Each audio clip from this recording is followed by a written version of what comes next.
Si Fabela ay naglalakad sa daanan ng parang, masayang sumisipol ng isang magaan na himig. Napansin niya na sa harap niya, mismo sa gitna ng daanan, nakaupo si Ignac na si Hedgehog.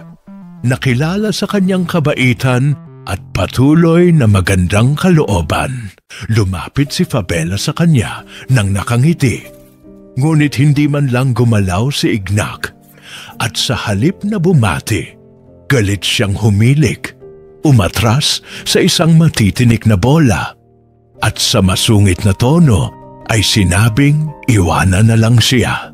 Ang kanyang matitinik na salita ay ikinagulat at nasaktan ni Fabela dahil wala siyang inaasahang ganoon mula sa kanya. Umatras si Fabela na nasaktan at naramdaman ang parehong kasungitan na nagising sa loob niya. Kung ganyan ka kasama, hindi rin kita hihilingan ng maganda, naisip niya. At tumalikod na may layuning iwan si Ignac sa kanyang galit. Sa sandaling iyon, isang mahinang bulong ang narinig mula sa matalinong kuwago na si Sama, na nakaupo ng nakatago sa isang sanga at pinagmamasdan ang buong tagpo. Ang matatalas na salita at masungit na kalooban, Fabela. Iyan ay balat lamang kung saan nagtatago ang malaking sakit, bulong ng kuwago. Tumigil si Fabela at lumingon sa nakakulong na Hedgehog na patuloy na nanginginig.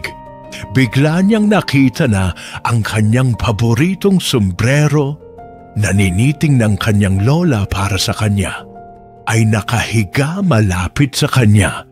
Napunit-punit na. Naintindihan niya na ang kanyang galit ay hindi nakadirekta laban sa kanya, kundi ito ay kanyang reaksyon sa sarili niyang pinsala. Humugot ng malalim na hininga si Fabela at sa halip na baliwalain si Ignac, bumalik siya sa kanya. Sa mahinahon na boses, nagsalita si Fabela.